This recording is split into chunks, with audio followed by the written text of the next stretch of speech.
About 25 miles north of the Guatemala-Mexico border in the town of Tapachula. It's been the stop for the caravans since they started coming, but one thing is very different, and that is the word that our borders are open. The catch and release will let you stay in America has gone global. We've run into migrants from Africa, from India, from Bangladesh, from Haiti, from Cuba, and we've only been here for about 24 hours. We spoke to one gentleman, Safa Seydu is his name, from Cameroon. Here is how he got here. This is unbelievable. Listen.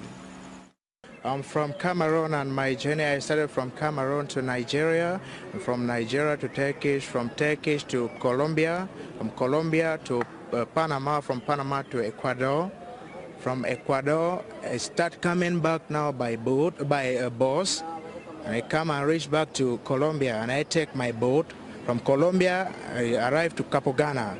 From Capogana, I walk in the jungle. From Capogana to Panama in the jungle.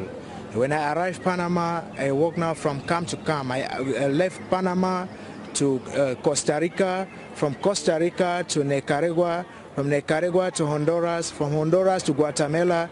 From Guatemala to Mexico now. And the goal is the same for all of them to get to the U.S. Now this, just to give you a quick shot here, this is the shelter where, remember just at the end of last week, guys, some 1,300 migrants escaped from here because Mexico is detaining the migrants in these shelters. It's overcrowded. If you look out here, these are the folks that couldn't even get in. They're sleeping in the streets. It's obviously still late here, but the challenge now is that the makeup of these caravan flows is not just the Central Americans from Honduras, Guatemala, El Salvador, and to a lesser extent Nicaragua. Now it's just a mix of people from all over the planet, and this is obviously why ICE, CBP, and others are putting a lot of resources, more resources on the border, we're learning, to particularly combat that fake family unit. We've been talking to the immigration officials here, trying to find out if they're doing anything here in Mexico to try and expose fraudulent family units as well. Steve, Brian, wow, Jen. So you gave us the United Nations there, Griff. Were you surprised by what you saw and what you heard?